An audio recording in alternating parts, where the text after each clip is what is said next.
unprecedented. I believe, certainly in the Commonwealth Caribbean parliaments, that when a bill comes up for presentation by the ministers dumbstruck. I've never seen that before, and neither have I read about it. The minister was dumbstruck, but we are not surprised, because as has happened for the past 12 years, since the advent of the process to implement local government reform based on the constitutional provisions in Chapter 7 of our Constitution, the government has been dilatory. They have deterred and procrastinated in this matter. They have no intention to lose the stranglehold that the Minister of Local Government has on the local democratic governments. That is the municipalities and the neighborhood democratic councils. What has happened today was that we put the government in a position where they would show their hand whether they wanted local government elections this year and local government reform. By suspending the standing orders and to bring up the matters. And you have witnessed for yourself that when the matters were there, the minister remained silent. Notwithstanding, the speaker put the 4 bills to him on each occasion. He refused to respond to the speaker and to present his bill. And so in short, it just confirms what we've been saying throughout the years, that this government has no intention to implement local government reform in Guyana. That's what I would like to say. So what's going to happen tomorrow? Well, that's a question for the whips. That was a proposal by Mr. Shearer, and I'm not sure we could take anything that Mr. Shearer says at face value. That's a matter for our whip and for the decisions that we will make as a parliamentary group. So I wouldn't want to hazard any guess as to what will be the position. So it could be that you wouldn't attend parliament, is that what you're saying? No, we're not sure what the position is, because the speaker would have to make that determination. The speaker decided that he was proceeding if the minister didn't present, and that's what he's doing now. So we're following the agenda in accordance with what the speaker has ruled. So if the bills come up, if the matters that are on the order paper before the bills are completed, suppose by 8 o'clock or so, then we could start on the bills. But I don't know, Mr. Shearer runs the parliament, and she could tell me that she listened to them. They don't want local government reform, but they want a Milo Falls, they want this, and they want the anti-money laundering and all that. They don't understand that there's a different dispensation, and they're not the majority in the parliament.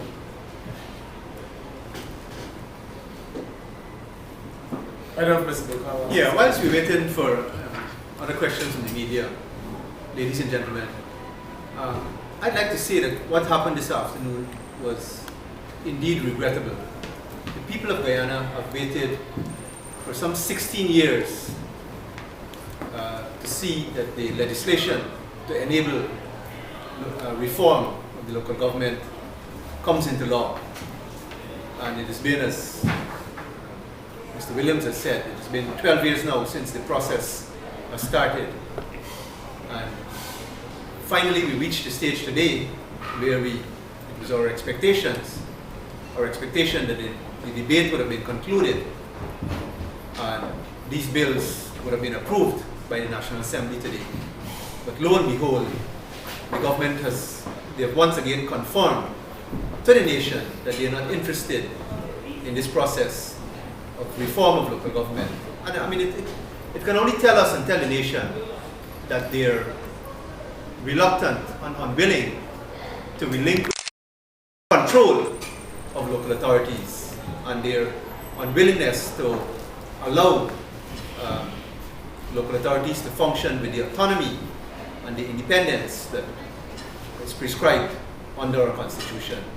So really and truly what has happened is that it is the people of Guyana who are the victims of what has played out a short while ago, where the government and the minister have indicated quite clearly that that local government reform is not a priority for them. And regrettably, I mean, members of the media who would have been present at the beginning of the sit-in would have witnessed one of the manifestations that citizens have to endure on a daily basis. I refer to the question posed by Honorable Member Basil Lawrence about the flooding in South Ryanville and South Georgetown. It brings home to us once again clearly the conditions that citizens have to endure, and these are largely as a result of the failure of local authorities. So it is important that the life of these councils are renewed in a democratic manner, and that this new reform legislation is enacted so that these councils can be empowered to deliver in accordance with the expectations of our hard-pressed citizens. So it is regrettable, the minister's actions, and we deplore it. And we hope that the debate continues sooner rather than later, and that these bills are passed into law. Ms. Williams, I really you indicated just now that maybe the bills that are currently being debated may conclude, let's say, with 899, and you can proceed with the local government bills. Well, that's the government's business. That's the order. But having recognized that, I wonder why you change in terms of the order. If it seems as though the bills could have been debated based on the order paper. No, I didn't recognize anything. I said if the government were to finish those items they have before the bills by 8 o'clock. I never said we recognize that. We believe that the government had no intention of debating those bills and that they were going to filibuster.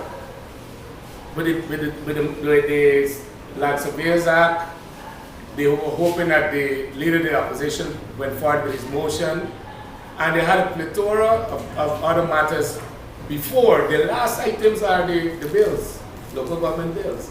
And they had no intention of reaching them, and if they were to reach them, they would have then started with the innocuous ones like the local government amendment bill. Those bills are not mandated by the Constitution. So we believe that they would have filibustered and hope to escape having to pass any of the bills before the recess. Are you not concerned that government puts usual spin on things, blaming the opposition for this, and then the opposition has the task of going out on the ground to the people to explain the move that you took today in the National Assembly, or the move that you did not take? Well, I mean, that's part of the course. That is the modus operandi of the government. They have control of the state media, and they do what they have to do. But the fact of the matter is, they never expected to be confronted by the proceedings this afternoon. That is, where they were actually put on a spot to show this nation whether they were serious or not about local government. Did you expect this move in the government though, in terms of position taken by the government minister not to respond? But I must confess to you, I don't have powers of clairvoyance, but even if I had some, I would not have conceived that Minister Gango would have been dumbstruck. That really is an act of God.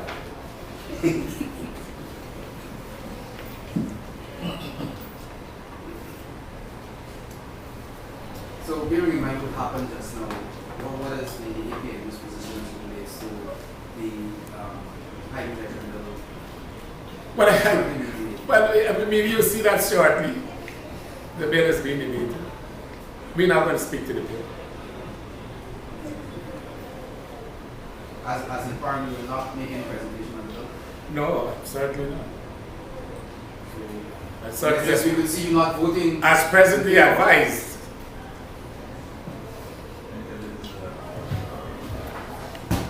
To vote against. You want to That's speak? presently advice. Let's see how things play out. You want to speak, but you're going to vote. Very experienced journalist. Ladies and gentlemen, thank